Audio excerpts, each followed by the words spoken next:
Hello guys, नमस्कार। कैसे आप सब? उम्मीद करता हूँ कि आप सभी अच्छे होंगे। तो साथियों, इस वीडियो में हम कक्षा 12 सिविक्स यानी नागरिक शास्त्र के बारे में विस्तार से चर्चा करेंगे। तो साथियों, यह पाठ आपको पढ़ना बहुत आवश्यक है।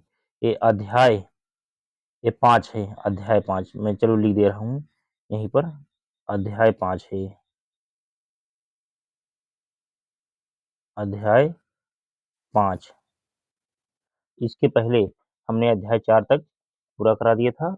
वीडियो पर है, आप जाके देख लेंगे। ये भाग 2 के अंतर्गत आता है। भाग 2, अध्याय 5 भाग 2 के अंतर्गत है साथियों। अब प्लीज अभी तक साथियों जो लोग चैनल को सब्सक्राइब नहीं किए हैं वो सब्सक्राइब कर लेंगे और इस वीडियो को ज़्यादा से ज़्यादा लाइक करें और दोस्तों में शेयर करें। पाठ का नाम है कांग्रेस प्रणाली, चुनौतियां और पुनर्स्थापन। चलिए, मैं देखो टाइप कर दिया पूरा लिख दिया हूँ। इस किताब के दूसरे अध्याय में आपने कांग्रेस प्रणाली के उद्भव के बारे में पढ़ा था। इस प्रणाली को 1960 के दशक में पहली बार चुनौती मिली। राजनीतिक प्रतिस्पर्धा गहन हो चली थी और ऐसे में कांग्रेस को अपना प्रभुत्व बरकरार रखने में मुश्किल आ रही थी। विपक्ष अब पहले की अपेक्षा कम विभाजित और कहीं ज्यादा ताकतवर था। कांग्रेस को इस विपक्ष की चुनौती का सामना करना पड़ा। कांग्रेस को अंदरूनी चुनौतियां भी झेलनी पड़ी, क्योंकि अब यह पार्टी अपने अंदर की विभिन्नता को एक साथ थाम कर नहीं चल पा रही थी। इसके बाद आता है क्या, हेडिंग है एक दलीय वर्चस्व। पहला आम चुनाव 1952। तो पहला चुनाव 1952 में हुआ था। चुनाव में कांग्रेस ने 364 सीट जीती और सबसे बड़ी पार्टी बनकर उभरी। दूसरी सबसे बड़ी पार्टी रही कम्युनिस्ट पार्टी ऑफ इंडिया, जिसने 16 सीटें जीती। जवाहरलाल नेहरू देश के पहले प्रधानमंत्री बने। चलिए साथियों, इसका स्क्रीनशॉट ले लीजिए, क्योंकि ये अध्याय 5 है। मैं फिर से लिख दे रहा हूँ, अध्याय 5 भाग 2 के अंतर्गत है। स्क्रीनशॉट ले लीजिए इसका। उम्मीद करता हूँ स्क्रीनशॉट ले लिए होंगे।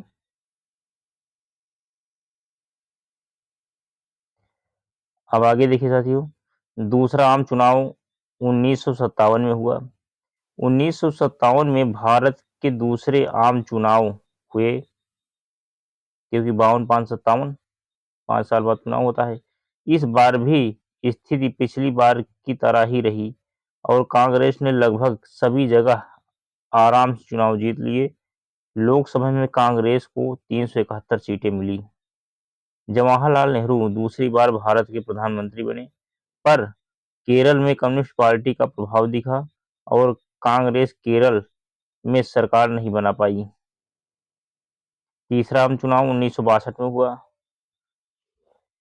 और 1962 में भारत में तीसरा आम चुनाव हुआ, जिसमें फिर से कांग्रेस बड़े आराम से लगभग सभी जगहों पर चुनाव जीत गई।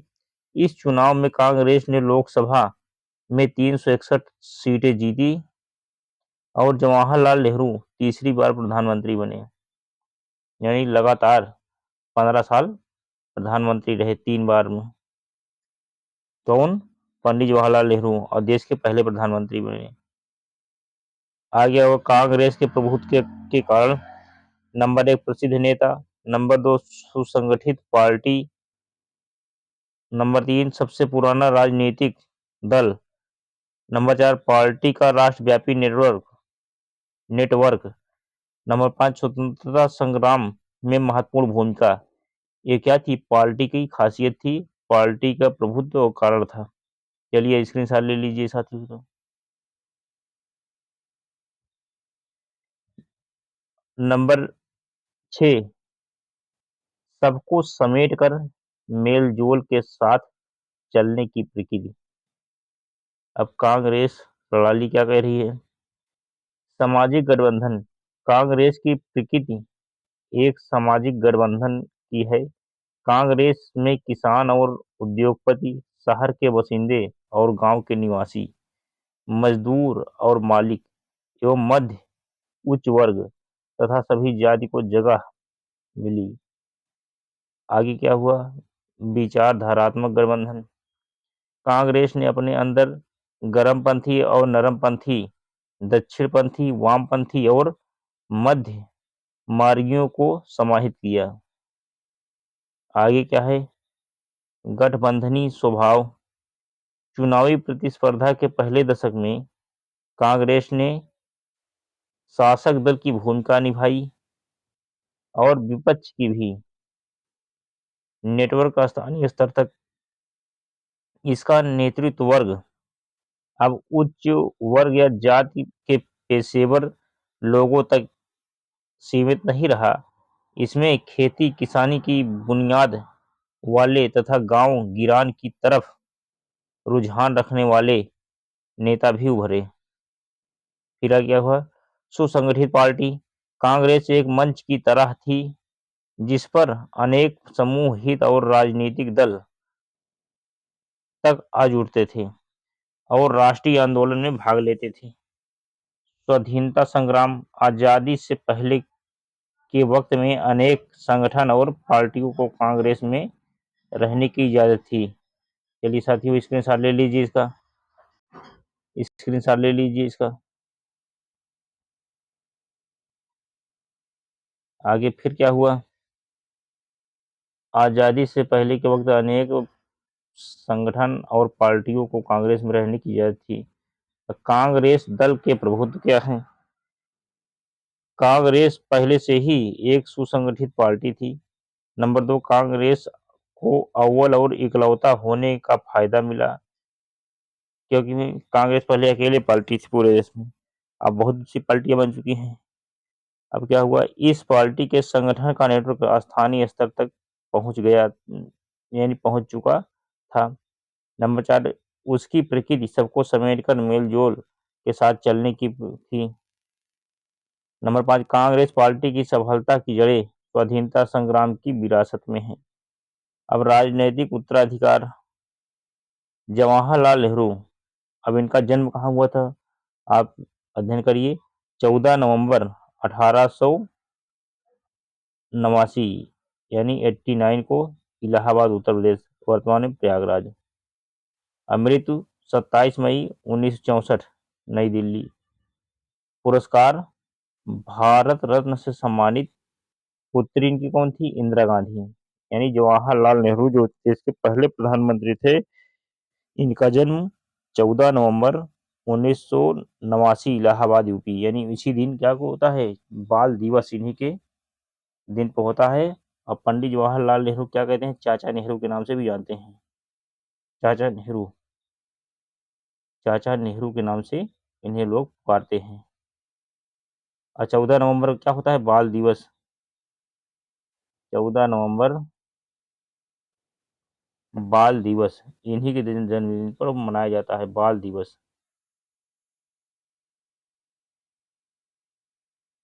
बाल दिवस होता है 14 नवंबर को। चलिए स्क्रीनशॉट ले लीजिए साथियों, क्योंकि जानना आवश्यक है इनके बारे में। अब क्या है? पुस्तक इन्होंने कौन कौन लिखी थी? The discovery of India, an autobiography 1936, 1952, 1957, 1962। Jawaharlal Nehru 3 बार भारत के प्रधानमंत्री बने। 1964 के मई में नेहरू की मृत्यु हो गई। वे पिछले 1 साल से भी ज्यादा समय से बीमार चल रहे थे। अब आगे कौन आता है इनके बाद? लाल बहादुर शास्त्री। इनका जन्म कब हुआ? 2 अक्टूबर 1904 में हुआ था। कहाँ पे? मुगल सराय, उत्तर प्रदेश। मुगल सराय कहाँ पे है? इसमें चंदौली जिला में है, वहीं पर है। अब उसका नया नाम दीनदयाल हो गया है। अब क्या है? मृत्यु इनकी 10 जनवरी 1966 ताशकंद उज्बेकिस्तान की राजधानी में हुआ था। और उसके बाद पुरस्कार कौन उनको मिला था? भारत रत्न से सम्मानित थे। लाल बहादुर शास्त्री जी जय जवान जय किसान का नारा दिए। शास्त्री जी के समय मुख्य चुनौतियां कौन थी? नंबर 1 खाद्य संकट, नंबर 2 पाकिस्तान से युद्ध। शास्त्री जी 1964 से 1966 तक देश के प्रधानमंत्री रहे। 10 जनवरी 1966 को अचानक ताशकंद में उनका देहांत हो गया। चलिए साथियों, स्क्रीनशॉट ले लीजिए। अब नेक्स्ट देखिए, लाल बहादुर शास्त्री 1904-1966 क्या हुआ? भारत के दूसरे प्रधानमंत्री। 1930 से स्वतंत्रता आंदोलन में भागीदारी की। उत्तर प्रदेश मंत्रिमंडल में मंत्री रहे। कांग्रेस पार्टी के महासचिव का पदभार संभाला। 1951 से 1956 तक केंद्रीय मंत्रिमंडल में मंत्री पद पर रहे। इसी दौरान रेल दुर्घटना की नैतिक जिम्मेवारी लेते हुए उन्होंने रेल मंत्री के पद से इस्तीफा दे दिया था। बाद में 1957 से 1964 के बीच भी मंत्री पद पर रहे। फिर कौन आता है? इंदिरा गांधी। मोरारजी देसाई और इंदिरा गांधी के बीच कड़ा मुकाबला था।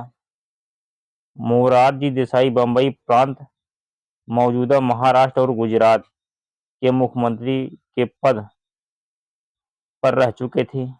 केंद्रीय मंत्रिमंडल में वे मंत्री पद पर भी रह चुके थे। अब आगे क्या हुआ साथियों? जवाहरलाल नेहरू की बेटी इंदिरा गांधी गुजरे वक्त में कांग्रेस अध्यक्ष के पद पर रह चुकी थी। शास्त्री जी के मंत्रिमंडल में उन्होंने सूचना मंत्रालय का प्रभार संभाला था। कांग्रेस के सांसदों ने गुप्त मतदान किया। इंदिरा गांधी ने मोरारजी देसाई को हरा दिया। उन्होंने कांग्रेस पार्टी के 1/3 यानी 2/3 से अधिक सांसदों ने अपना मत दिया था। पार्टी के बड़े नेताओं ने इंदिरा गांधी को यह सोच कर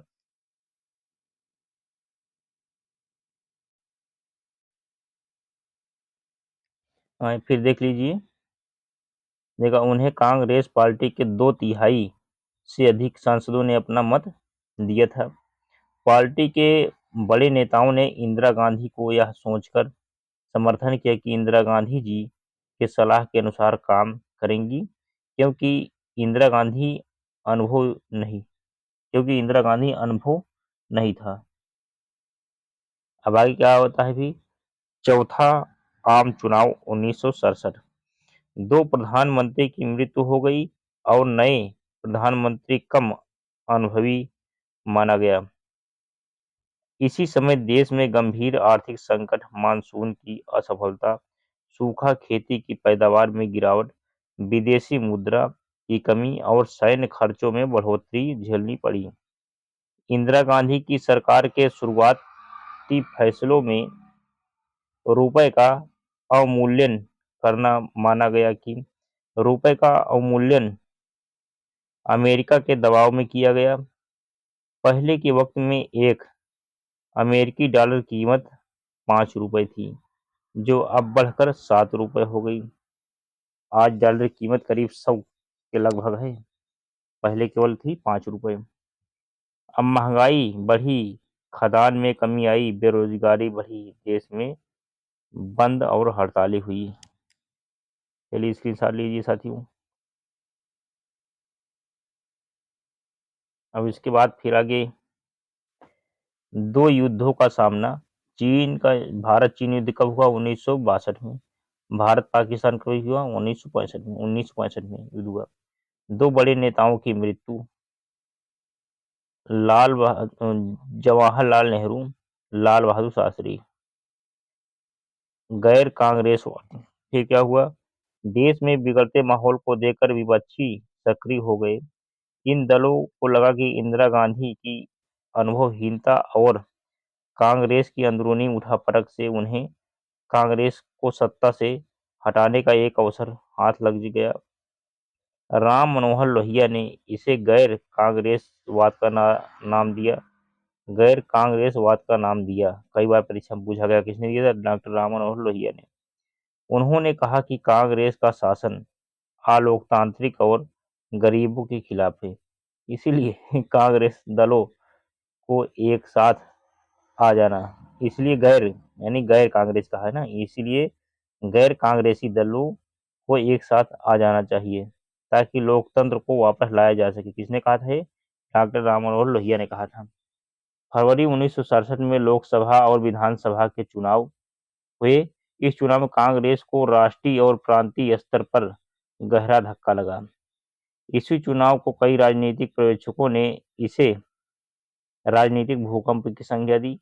जैसे जैसे लोकसभा में बहुमत मिला, लेकिन सीटें तथा मत, चलिए स्क्रीनशॉट ले लीजिए साथियों,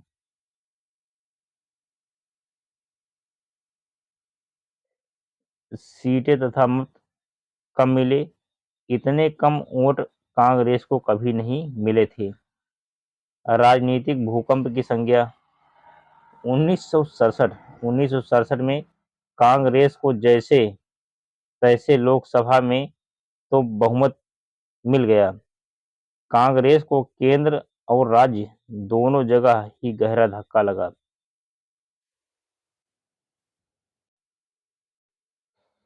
कांग्रेस के कई बड़े नेता चुनाव हार गए। कांग्रेस 9 राज्यों में सरकार नहीं बना सकी। 7 राज्यों में कांग्रेस को बहुमत नहीं मिला।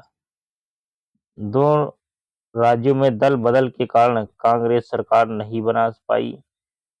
ऐसा आजादी के बाद पहली बार हुआ था। इसीलिए राजनीतिक पर्यवेक्षकों ने इस चुनाव परिणाम को राजनीतिक भूकंप की संज्ञा दी थी। आगे क्या होता है साथियों, नोट। चौथे आम चुनाव में कांग्रेस को पंजाब, हरियाणा, उत्तर प्रदेश, चलिए इसकी साल ले लीजिए,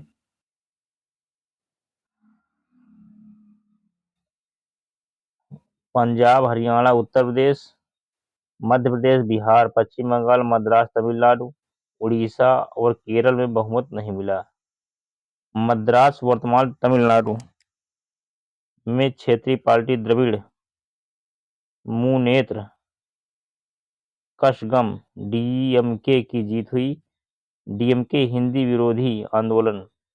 हरियाणा के एक विधायक गयालाल गयालाल 1967 के चुनाव में एक पखवाड़े में एक पखवाड़े में तीन party Congress United front Congress बदली, जिसे आयाराम गयाराम कहा गया। डीएमके द्रविड़ मुनेत्र कषगम। फिर क्या हुआ? राष्ट्रपति पद का चुनाव।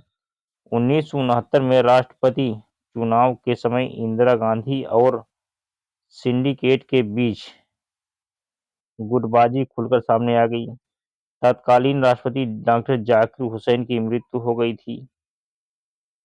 सिंडिकेट ने लोकसभा के अध्यक्ष संजीव रेड्डी को राष्ट्रपति के उम्मीदवार के रूप में खड़ा करने में सफलता पाई। अब आगे फिर क्या हुआ?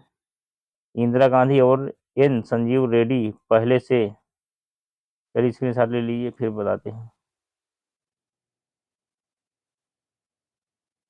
देखिए, इंदिरा गांधी और एन संजीव रेड्डी की पहले से अनबन थी, इसीलिए इंदिरा गांधी ने अपनी बीवी गिरी को बढ़ावा दिया।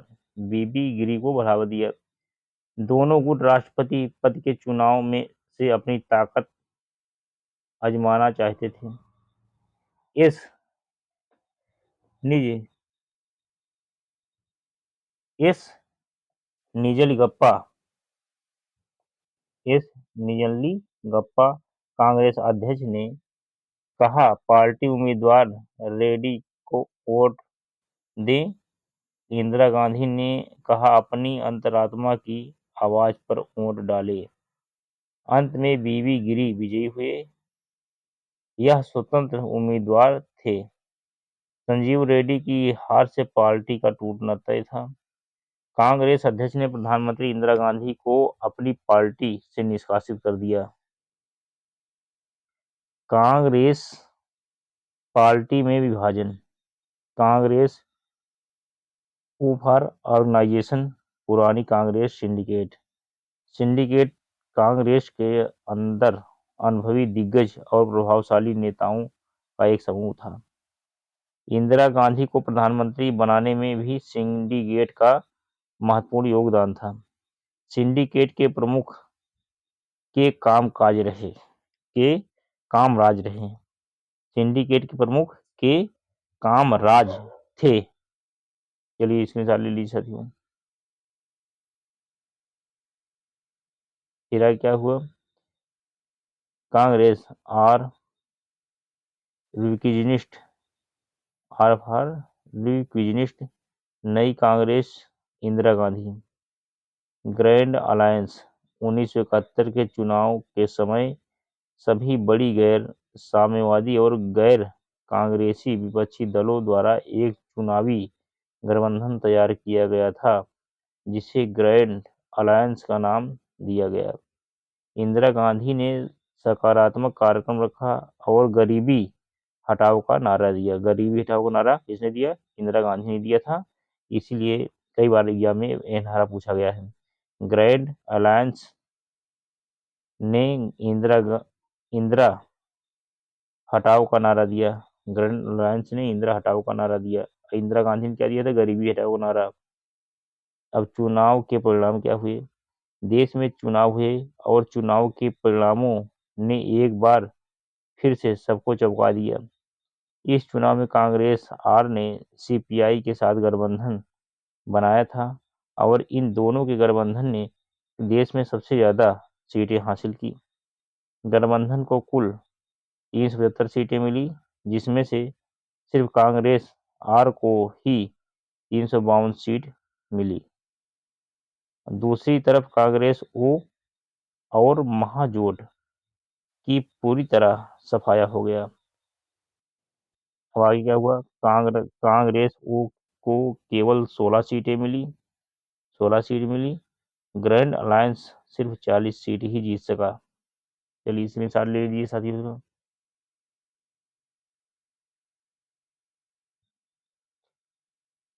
इसी तरह कांग्रेस ओ और इंदिरा गांधी ने वापस की। कांग्रेस ओ की जीत के कारण 14 बैंकों का राष्ट्रीयकरण, प्रिवी पर्स की समाप्ति, भूमि सुधारों को बढ़ावा दिया, समाजवादी नीतियां, गरीबी हटाओ का नारा, इंदिरा गांधी की लोकप्रियता, देश में गरीबों के हित के लिए नीतियां बनाई, 1960 का खतरनाक दशक, 2 युद्धों का सामना, चीन 1962, पाकिस्तान 1965, 2 बड़े नेताओं की मृत्यु, जवाहरलाल नेहरू, लाल बहादुर शास्त्री, आर्थिक समस्या। इतना जो है नोट कर लीजिए साथी। बहुत महत्वपूर्ण तथ्य इसमें दिया गया है कि मैंने सब बहुत बढ़िया से टाइप कर दिया हूँ। आप यहाँ पढ़ लेंगे तो आपको कहीं और पढ़ने की आवश्यकता है। सारे क्वेश्चन इसी में जाएंगे। चलिए इसकी साथ ले लीजिए साथियों। अब नेक्स्ट देखिए, खाद्यान्न संकट, विदेशी मुद्रा में कमी, सैन्य खर्चों में वृद्धि, कांग्रेस का पुनर्स्थापन। कांग्रेस के पुनर्स्थापन से मतलब का अर्थ है कांग्रेस को उसकी पुरानी स्थिति में ले जाना। 1967 में कांग्रेस को काफी कम वोट और सीटें मिली, पर 1971 में इंदिरा गांधी के नेतृत्व में कांग्रेस अपनी पुरानी स्थिति में वापस आई और अपना वही पुराना स्थान प्राप्त किया। इसे ही कांग्रेस का पुनर्स्थापन कहा गया। अब कांग्रेस के पुनर्स्थापन की विशेषताएं। इंदिरा गांधी की लोकप्रियता पर निर्भर, पार्टी में उपस्थित अलग अलग गुटों की समाप्ति, समाजवादी विचारधारा, गरीबों का कल्याण मुख्य मुद्दा, पहले से अधिक व्यवस्थित और शक्तिशाली। चलिए साथियों, स्क्रीनशॉट ले लीजिए इसका। अब आगे फिर क्या हुआ? प्रीवीपर्स देशी रियासतों का विलय भारतीय संघ में करने से पहले सरकार ने यह आश्वासन दिया था कि रियासतों के तत्कालीन शासक परिवार को निश्चित मात्रा में निजी संपत्ति रखने का अधिकार होगा। साथ ही सरकार की तरफ से उन्हें कुछ विशेष भत्ते भी दिए जाएंगे। इस व्यवस्था को प्रिवी पर्स कहा गया। अब आगे क्या हुआ साथियों? दो दलीय व्यवस्था, जनता पार्टी 1951 जनसंघ पार्टी की स्थापना। जनसंघ पार्टी की स्थापना कब हुई? 1951 में। किसने किया था? श्यामा प्रसाद मुखर्जी ने। श्याम थोड़ा टाइप होने में श्यामा है साथियों, श्यामा श्यामा प्रसाद मुखर्जी ने की। 1977 में विपक्षी पार्टियों के साथ जनसंघ के विलय के साथ ही जनता पार्टी अस्तित्व में आई। जनता पार्टी ने आपातकाल की ज्यादतियों ज्यादतियों को मुद्दा बनाकर चुनाव को उस पर जनमत संग्रह का रूप दिया। 1970 के चुनाव में कांग्रेस को लोकसभा में 154 सीटें मिली। जनता पार्टी को उनके सहयोगी दलों को 330 सीटें मिली। फिर आगे क्या हुआ? जनता पार्टी की सरकार में मोरारजी देसाई। चलिए स्क्रीनशॉट ले लीजिए, फिर आगे बताता हूँ। हाँ, अब क्या हुआ? जनता पार्टी की सरकार में मोरारजी देसाई प्रधानमंत्री बने और चरण सिंह व जगजीवन राम दो उप प्रधानमंत्री बने। 1977 में भारत में दो दलीय व्यवस्था कायम हुआ। इसके साथ साथ ले लीजिए, यानी देख सकते हैं पहले क्या क्या हुआ था। यानी जनता पार्टी की सरकार में मोरारजी देसाई प्रधानमंत्री बने और चौधरी चरण सिंह व जगजीवन राम दो उप प्रधानमंत्री बने। 1977 में भारत में दो दलीय व्यवस्था कायम हुआ। तो साथियों, इसी के साथ ये अध्याय 5 हुआ पूरा। और इसका आप अध्ययन कर लेंगे और इस वीडियो के साथियों आप सभी लोग पूरा देखिए। और यदि आप कोई भी साथी चाहे जिस बोर्ड में पढ़ाई करते हो, यदि आप ये वीडियो देख लेंगे तो आपको कहीं पढ़ने की आवश्यकता नहीं है। इससे संबंधित सिविक्स में इससे बाहर कुछ नहीं आएगा, सब कुछ इसी वीडियो के अंदर से आएंगे, क्वेश्चन इसी से बनेंगे। तो चलिए साथियों, अभी तक लाइक नहीं किया है, चैनल सब्सक्राइब नहीं किया, सब्सक्राइब कर लीजिए चैनल साथियों, और इस वीडियो को लाइक कर दीजिए। ये पाठ हुआ पूरा। अब इसी के साथ अब नेक्स्ट क्वेश्चन आंसर का हम वीडियो जल्द ही प्रोवाइड कराएंगे। इसी के साथ मैं इस वीडियो को एंड करता हूँ और मैं अपनी वाणी को विराम देता हूँ। जय हिंद, जय भारत, वंदे मातरम।